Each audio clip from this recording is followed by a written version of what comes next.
কি? আপনি আমার মায়ের নাম্বার চেয়েছিলেন না, নেন, যা খুশি বলেন, ভিডিও দেখান, যা ইচ্ছা করেন।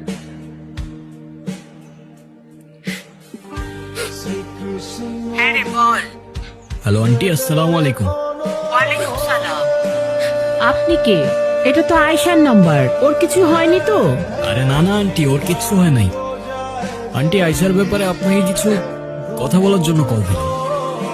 হ্যাঁ বলো। আন্টি, আপনার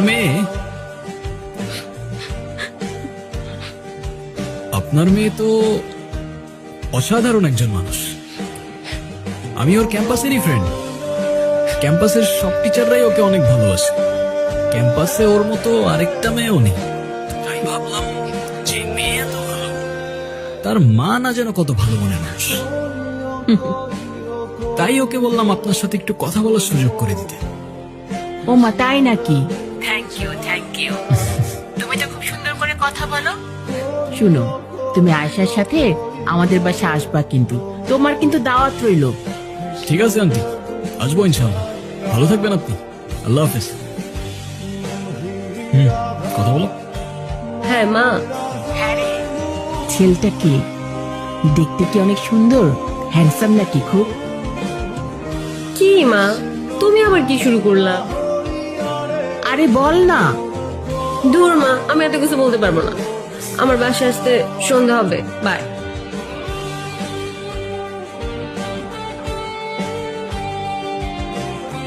আপনি আমার মাকে কিছু বললেন না কেন? সে তো আমি এমনিও বলতাম না। তুমি তো লিটারালি কান্না করছিলে।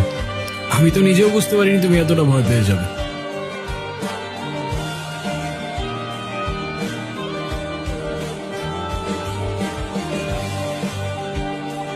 এদিকে তাকাও,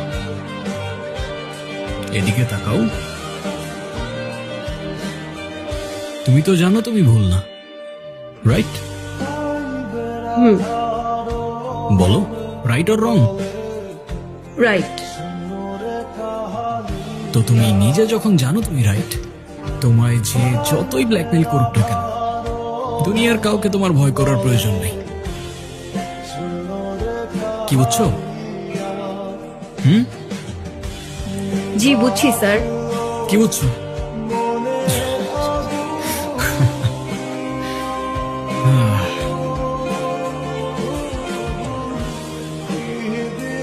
আবারও রাজধানীতে পাওয়া গেল সেই জেল পলাতক দলের আরেক আসামির লাশ।